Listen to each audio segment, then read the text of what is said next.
안녕하세요. 문화극장 조조아린의 이유진입니다. 오늘 작은 영화관에서는요, 영화 산업의 중심지, 할리우드를 발칵 뒤집어 놓은 한 사건에 대해서 이야기해보겠습니다. 우리가 잘 몰랐던 영화계의 그 뒷면에 숨겨진 이야기를 깊게 파헤쳐 보겠습니다. 어쩌면 당신의 이야기일지 모르는 작은 영화관, 지금 시작합니다.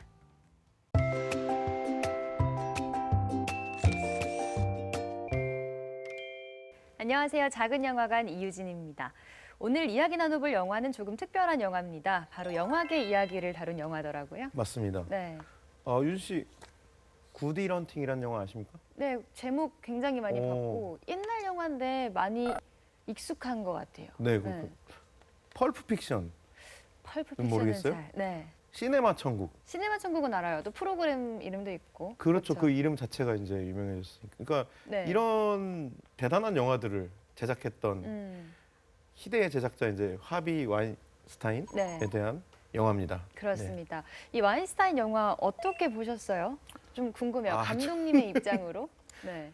저는 이제 저 영화계에 종사하는 남성으로서 네. 좀 저는 영화에 보면 이제 동료가 나와요. 와인스타인 동료가 나와서 말하자면 내가 묵인 내지 방관을 했던 것 같다. 너무 후회된다 뭐 하는데 그런 마음이 제일 공감이 많이 됐어요. 내가 과연 나는 그런 잘 나가는 제작자 앞에서 그러면 안 됩니다. 할 수 있을까? 하는 생각을 많이 했습니다. 어떠셨어요?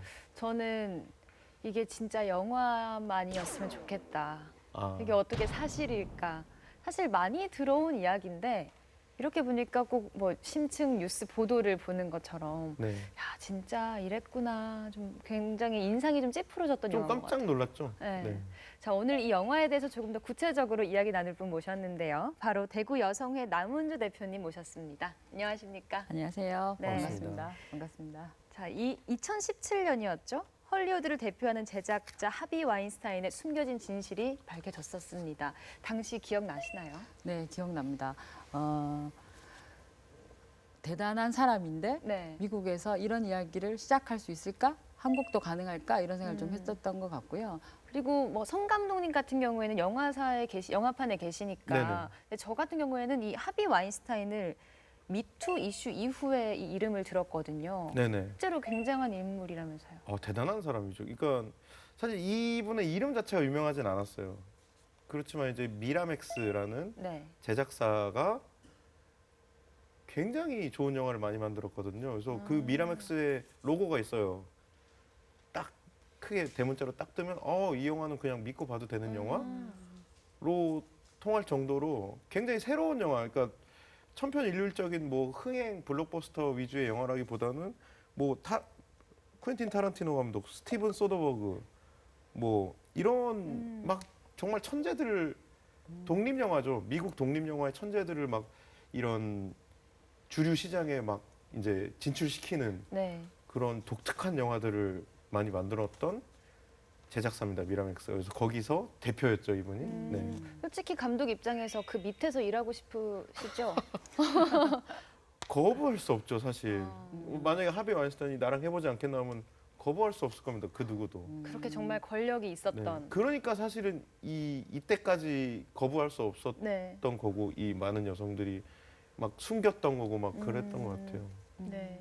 이 영화 와인스타인이 올해 서울 국제 여성 영화제도 초청됐고요. 또 우리나라에서도 아주 크게 이슈가 됐는데 대표님은 좀 또 새롭게 보셨을 것 같아요.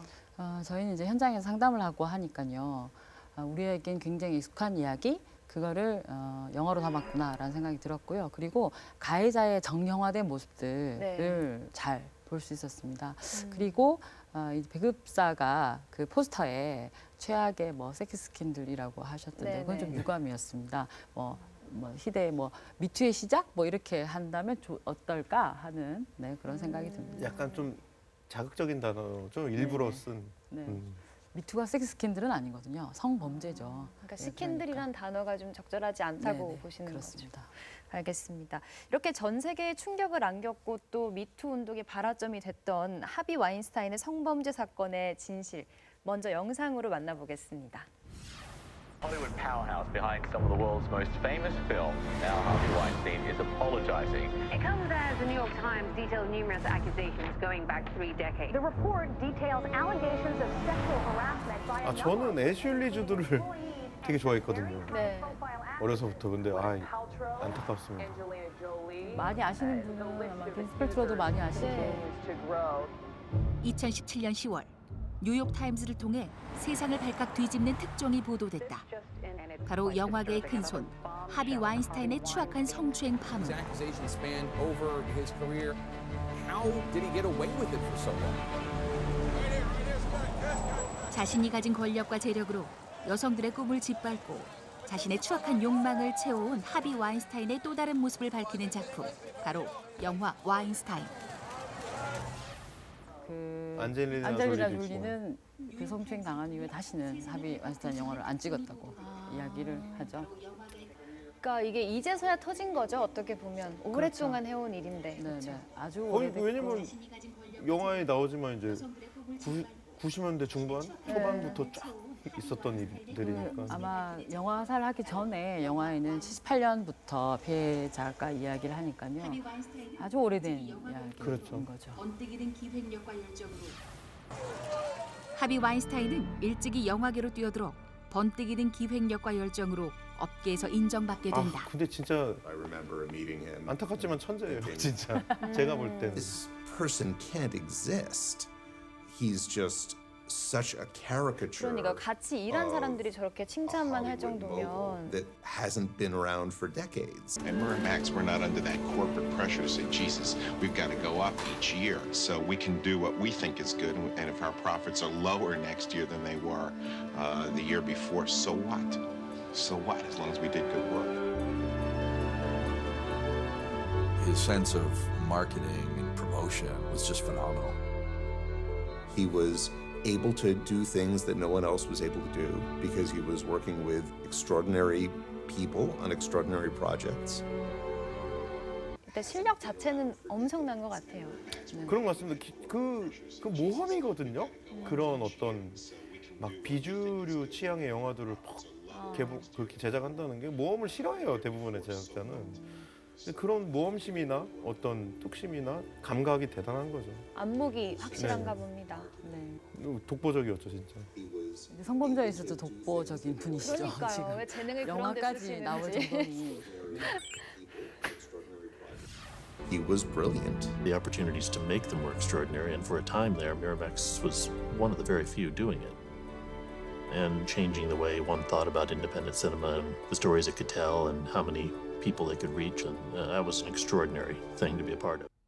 그가 배급하고 기획한 영화가 큰 흥행을 기록하며 그의 입지는 더 탄탄해졌다. Around the same time as Sex Lies and Videotape, My Left Foot, Cinema Paradiso. Those were the three that really changed everything for us. 시네마 천국이란 영화는 원래는 이탈리아 안에서만 좀 인기 있었던 그냥 그 동네 영화였는데 네. 전 세계 유명하게 만들어버린 거예요. 이 사람이 미국 개봉을 하면서 갖고 와서. 정말 같이 일을 안 하고 싶어하는 사람이 없었을 것 같아요. 네, 그래서 아마 그런 엄청난 지금 언급된 영화들이 다 막 그 시대에 막 엄청 시작들입니다. 다. 네, 많은 시청자들이 보셨을 것 같아요. 네. 수많은 아카데미상을 수상한 영화들을 배출해내며 하비 와인스타인과 그의 회사 미라맥스는 영화계 독보적인 존재가 되어갔다. 하지만 그 어마어마한 성공의 이면엔 하비의 또 다른 모습이 저기 이제 숨겨져 있었다. 대본들이 보이죠. 이렇게 제시를 하는 것 같아요. 영화적으로. 섹스피어 인 러브, 펄프 픽션. Harvey at his best was charming, funny, and amazing at what he did. Harvey at his worst was a monster that you wouldn't want to cross. Had an overlord who lived by the most vicious methods possible in order to instill fear. 근데 저는 충격. 야, 이 정도였어? 진짜였어? 약간 뉴스로만 이렇게 접할 땐 맞아요. 피상적인데. 그렇죠.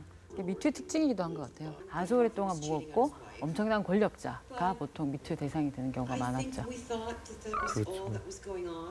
We sort of knew that Harvey was cheating on his wife, but I think we thought that that was all that was going on until a little time 저분도 이제 일하던 went past. 네, 비서 동료 직원분이었잖아요. 그러니까 알고 이제 그만두신 걸로. 여성들을 네. 향한 끔찍한 성적 학대로 이어졌던 것. About 12. That's quite shortly before I left. 저런 분들도 죄책감이 엄청 있을 것 같아요. 그렇죠. He showered. He expected you to go be around when he was naked. He very quickly tried to normalize the situation and just told me I had to get with it and not be such a prissy, and that he didn't have time to worry about my delicate feelings. And, you know, at 23 in your first job, you believe what they tell you. 이분이 이제 그 여러 가지 기밀 유지 이런 걸 깨고 이제 이야기하시죠. 그런 계약을 네. 했었다. 한 8분 정도가 소송까지 갔고 합의 보면서 엄청난 금액을 주고 이제 기밀 유지 계약서 같은 걸 쓴 거죠. 그러니까 수많은 그런 과정 속에서 이야기하신 분이 계속 있었던 거죠. 그런데 이제 그 엄청난 권력과 돈과 이런 것으로 이제 비싼 변호사 써서 이제 입막음을 했군요. 입막음 계속 해왔던 거죠. And he took his shirt off and suggested I do the same. I told him that I had a boyfriend at home, and he said, you know, I'm married. It's not a big deal. Everybody does this. 맞아요. 다들 이러니까라고 권유를 엄청 했겠죠. 네, 가스라이팅이죠. 다 그렇다, 뭐 이게 뭐 자연스러운 거다 이렇게 이야기를 많이 하죠. We were all just friends, and this was just part of Hollywood. 가스라이팅이 뭐죠? 계속 속이는 건데요, 사람을. 불이 이제 그 꺼져 있는데 켜져 있다거나 켜져 있는데 꺼졌다고 계속 이야기하면 그걸 내면화해서 거짓말을 사실처럼 믿게 되는 거예요. 그러니까 가정폭력 피해자들한테도 많이 나타나고 성폭력 피해자들한테도 저렇게 원래 이런 거야? 뭐 이런. 당연해 이런 식으로 네가 모르는 거야. 그래서 자기가 인지하고 있는 사실을 스스로 의심하게 하는 걸 가스라이팅이라고 합니다. And it seemed so unlikely that all of these women would have crossed that line to get the jobs that they had. I didn't want to believe that. 하비는 그의 위치를 이용해 젊은 회사 직원들은 물론 꿈을 쫓아 헐리우드로 온 여배우들에게 성추행을 일삼고 있었던 것이다. Bob Weinstein, God bless him. Harvey Weinstein, who believed in us and made this movie. And so Harvey ended up being thanked more than 이런 성추문에도 계속해서 그 자리를 유지할 수 있었던 건 모두 권력과 재력 덕분이었다. 제가 알기로 정점은 그 잉글리시 페이션트라는 영화가 작품상을 오스카 아카데미 작품상을 탔는데 그 순간이 아마 절정이었던 것 같아요. 하비의 힘의 절정이라고 보면 돼요. 커리어의 이제 절정의 순간. Miramax was sort of it, and Harvey was the guy that was kind of making things happen. The opportunities for actors to do great roles, big or small, were there. I started in publicity, so I saw a lot about how the machine works in terms of burying scandals. The people higher up, closer to Harvey in a business capacity, were the ones who dealt with the outside lawyers and settlements. Being complicit doesn't necessarily mean you have to take part in it. By keeping quiet, I believe you're also complicit. Why would you do that? Money. Money, power. It's much easier to just go with the flow. You know? Keep everything the way it is. Don't rock the boat because everybody's getting a piece of it. 저런 게 구조인 거죠. 그 성범죄자가 혼자 한 게 아니라 저런 어떤 돈과 권력에 기반한 어떤 침묵하는 사람, 동조하는 사람 이렇게 배경이 되는 사람들이 있는 거죠. 그게 구조가 되는 거죠, 전체적으로. 그러니까 주변에 엄청난 협조자들이 도와줬네요. 네, 그렇죠.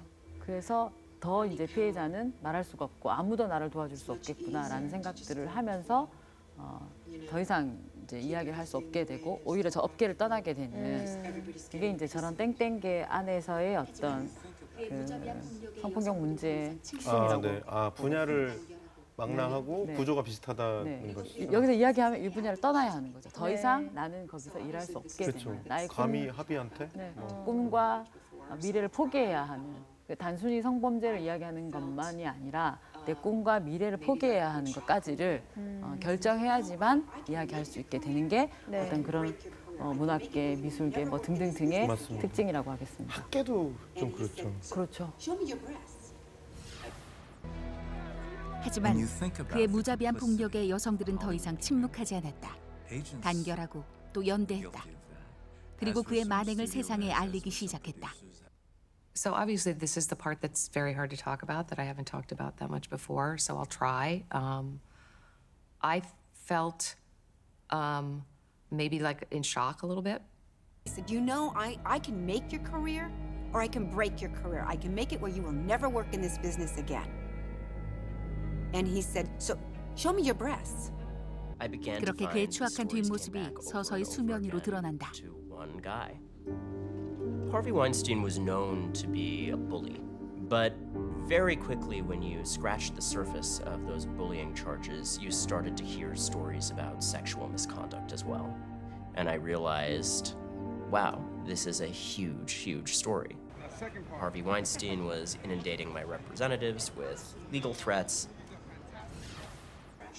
저것도 되게 전형적인, 되게 폭력적인 성향을 보였다고 하잖아요. 네. 그러니까 이제 권력 있는 사람이 마음대로 할 수 있게 되는 거죠. 그렇죠. 이게 폭력적이든 어떤 것이든 간에 그런 구조를 전형적으로 저희는 봐서 아 정말 가해자를 이해하는데 되는 텍스다 이런 생각이 들었습니다. 진짜 좀 그 행동하는 맥락은 되게 비슷한 것 같아요. 뭐 나라나 분야를 떠나서. 네. 저런 분들은 이제 뭐 남녀를 떠나서 그냥 남자도 힘들거든요. 그럼요. 권력이 하지 않을 이유가 폭력적이니까. 없거든요. 네.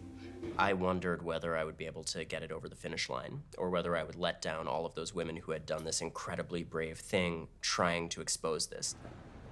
So it was a tremendous breakthrough moment to hear Harvey Weinstein on that NYPD recording. What do we have to do here? 중요한 증거가 지금. 이 녹취록이죠. 녹음해놓은 대화. I am a 28-year-old woman trying to make a living and a career. Harvey Weinstein is a 64-year-old world-famous man, and this is his company. The balance of power is me, 0. Harvey Weinstein, 10. 이분이 이제 그 침묵의 카르텔을 깨고 이야기하는데 굉장히 큰 도움을 주신 분이죠.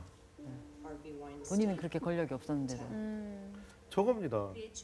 이게 나는 0이고 저 사람은 10, 그러니까 100이죠. 우리나라식으로. 저도 못할 것 같아요. 제가 저런 거물이 뭐 부당한 일을 시키거나 뭐 싫은데요? 라고 하기 되게 어렵죠. 네. 그의 추악한 모습을 밝히기 위해 고군분투했던 자들의 이야기, 진실을 말하고 더 이상 침묵하지 않았던 여성들의 외침. The Harvey Weinstein story has helped people understand that there's a really powerful argument for speaking up. I don't think anyone could have foreseen that this would spawn a worldwide movement. It's a different world. It's a better world. SNS로부터 전 세계로 퍼져나간 미투 운동의 출발점이자 영화계 추악한 진실의 생생한 기록, 영화 와인스타인. So other people watching it can relate into their lives.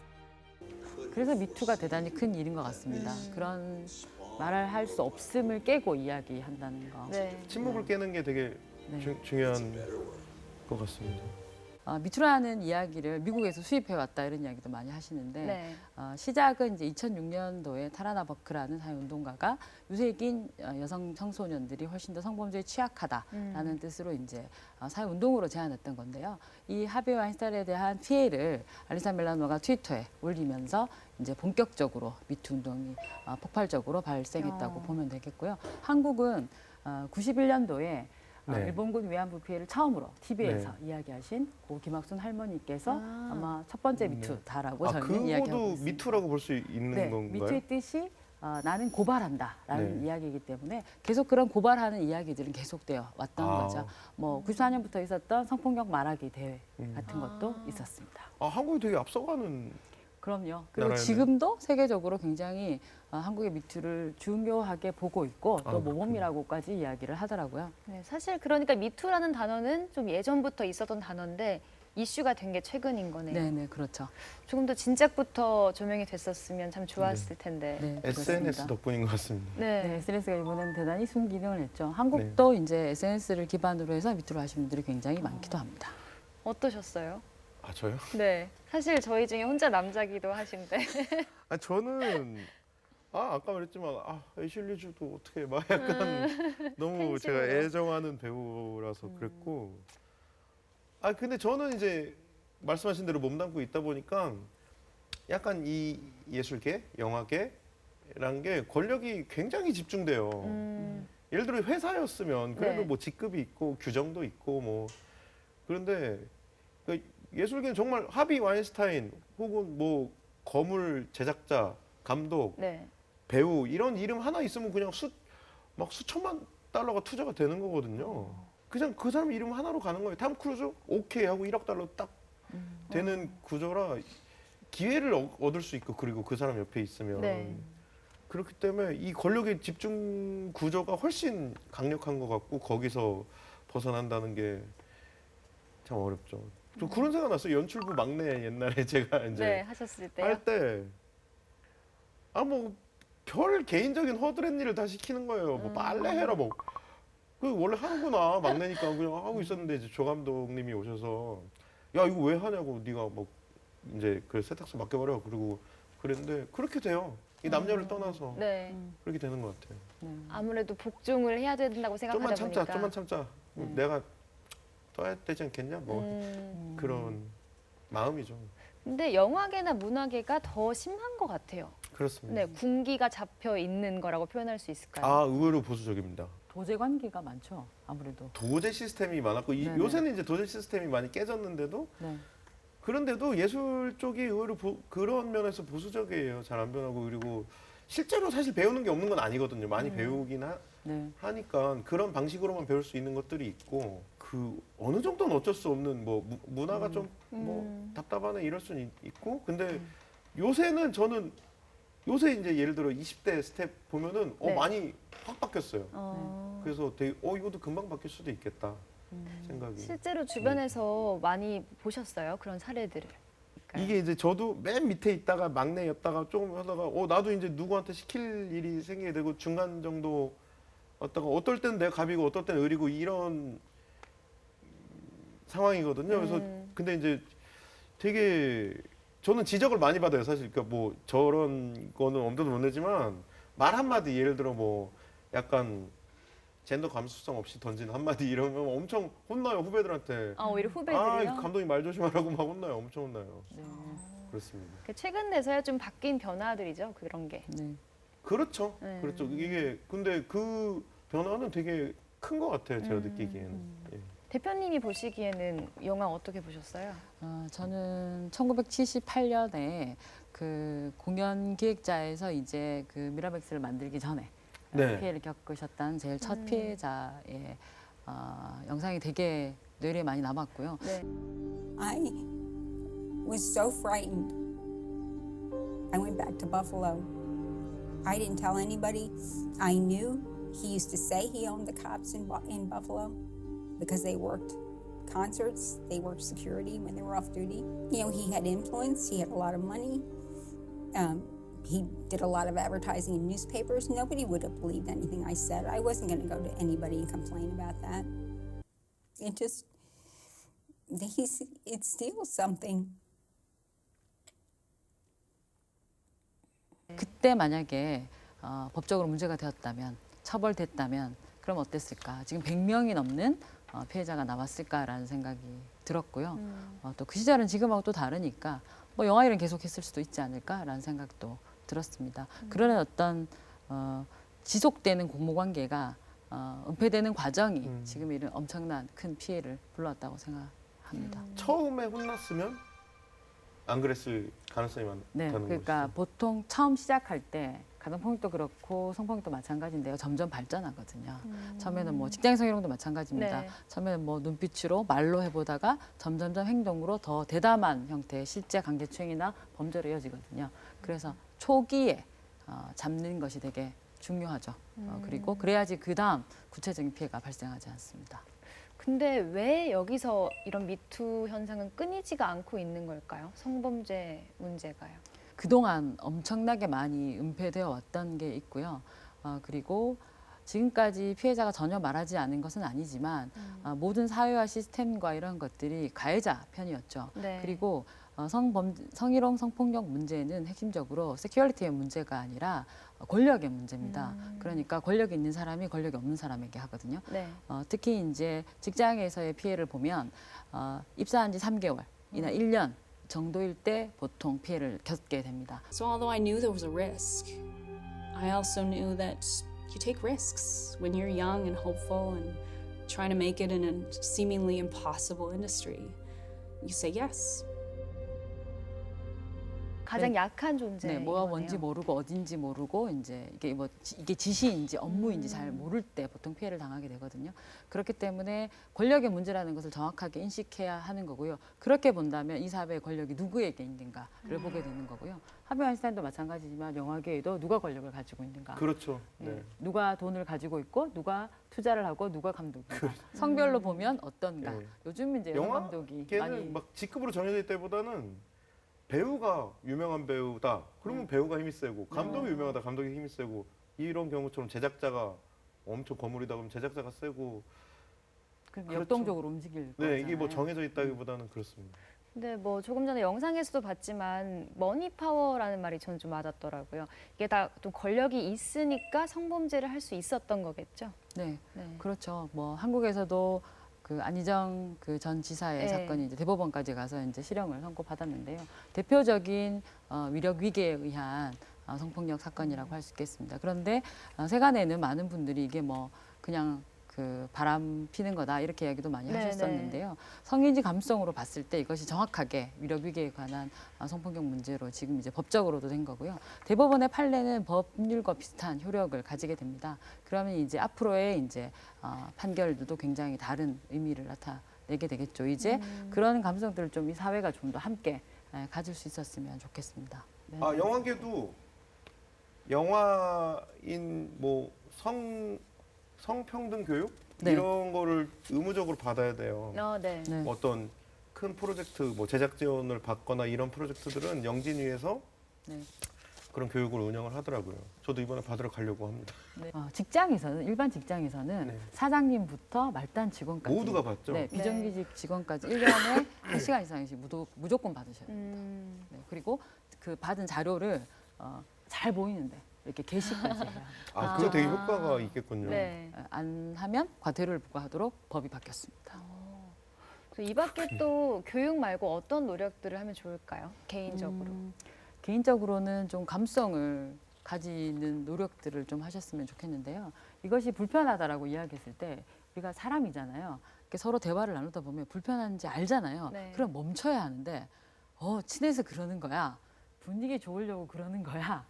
이렇게 하게 되면 이제 뒤에 이제 문제가 심각해지는 경우가 많은 거죠. 이게 되게 사실 성별을 떠나서 남의 얘기를 귀담아 듣기만 해도 사실은 거의 그런 문제가 생기지 않죠. 네, 그러니까 좀 둔감해지는 어떤 상황, 권력 그런 사람 구조 이런 것들이 있는 것 같아요. 애써 무시하는 것 같기도 해요. 계속해서 이렇게 말하자면 중요한 권력을 딱 차지하고 있다 보면 그 감각 자체가 둔해진달까 그런 게 느껴지는 거예요. 국가에서는 교육을 열심히 하고 있는데요. 뭐 4대 폭력 예방 교육 이런 것도 열심히 하고 있는데요.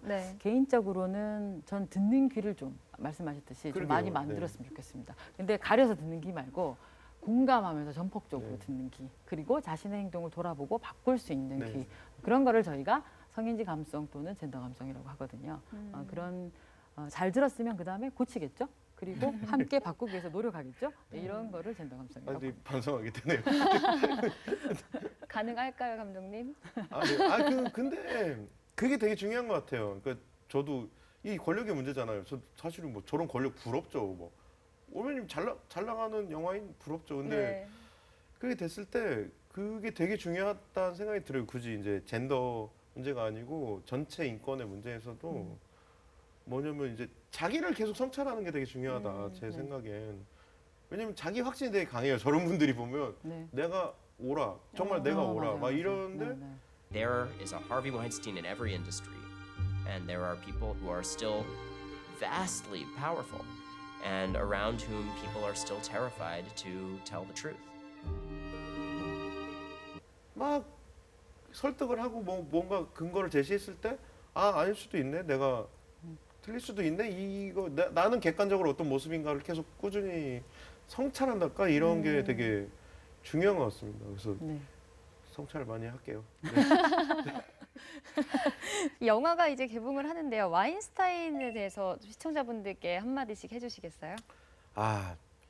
사실 정말 대단한 영화들을 만들었던 사람이고 그래서 안타깝고, 근데 많은 위대한 예술가들이 또 이런 일 막 터지잖아요. 빵빵 터지고 그런 게, 이 예술 작품의 말하자면 가치와 인격의 가치는 동일하지 않을 때가 많구나. 되게 이런 이질감 많이 느끼고, 저는 제목이 되게 인상적이었어요. 언터처블. 이게 되게 잘 보여주는 거예요, 이 권력 구조를. 정말 건드릴 수 없어요. 저도 못 건드릴 것 같아요. 아까 말한 그 동료, 내가 밑에서 일하는 동료였을 때 사장님, 그건 잘못됐습니다 라고 과연 할 수 있을까? 그 답답한 권력 구조를 잘 보여주는 제목 같다라는 생각이 듭니다. 저는 이 영화를 미투가 불편하거나 미투가 뭔지 잘 모르겠다, 혹은 이제 가해자에서 연구하고 싶은 분들에게 좀 추천하고 싶고요. 한국의 미투도 좀 함께 고민하면서 봐주셨으면 좋겠다는 생각이 들고, 그리고 누가 아까 말씀하셨듯이 누가 그런 오프라인에서 그런 문제가 발생하고 있을 때 누가 그것이 아니라고 말할 수 있는지, 또 우리가 아니라고 말하려고 하면 어떤 것들이 필요한지 좀 고민하는 계기가 되었으면 좋겠는데요. 당사자는 말을 못하거든요. 피해자, 지금 피해를 당하고 있는, 집중적으로 쏟아지는 나는 말을 못합니다. 왜냐하면 권력의 하위에 있기도 하고 아까 말씀드렸듯이, 그리고 또 긴장성 부동화라든가 피해자가 얼어붙는 증상을 말하는데요. 그런 게 있기 때문에 피해자 말고 옆에 있는 동료, 그다음에 뭐 약간 직급이 중간 정도 되시는 분들이 제일 쉬운 방법이 뭐냐면 분산이라고 했습니다. 그냥 딴 이야기로 돌리는 거죠. 아유 사장님 제가 따라드리겠습니다. 뭐 이렇게 한다든가. 아유 직장에서 이런 예방교육을 지난번에 들었는데 그렇죠. 그런 간단한 방법으로 저희가 이렇게 척지지 않고 이렇게 얼굴 붉히지 않고 할 수 있는 방법도 있고, 아니면 더 통하는 사람 많아요. 그러면 더 비켜, 세게 비켜, 더 세게 하실 분들이 또 있어야 되는 거고요. 뭐 저희 여성단체나 많은 주체적인 여성분들이 그런 걸 할 것 같아요. 그래서 함께 해주시는, 위드유 함께 해주시는 그런 세상이 되었으면 좋겠습니다. 네. 이 전 세계 여성들에게 정말 큰 용기와 희망을 준 미투 운동인 것 같습니다. 그 커다란 물결의 시작이었던 한 거물 영화 제작자의 추악한 사실을 알아봤습니다. 예술이라는 이름으로 더 이상 이런 범죄가 용인되지 않기를 바라면서 오늘 이야기 여기서 마무리 짓겠습니다. 감사합니다. 감사합니다. 고맙습니다.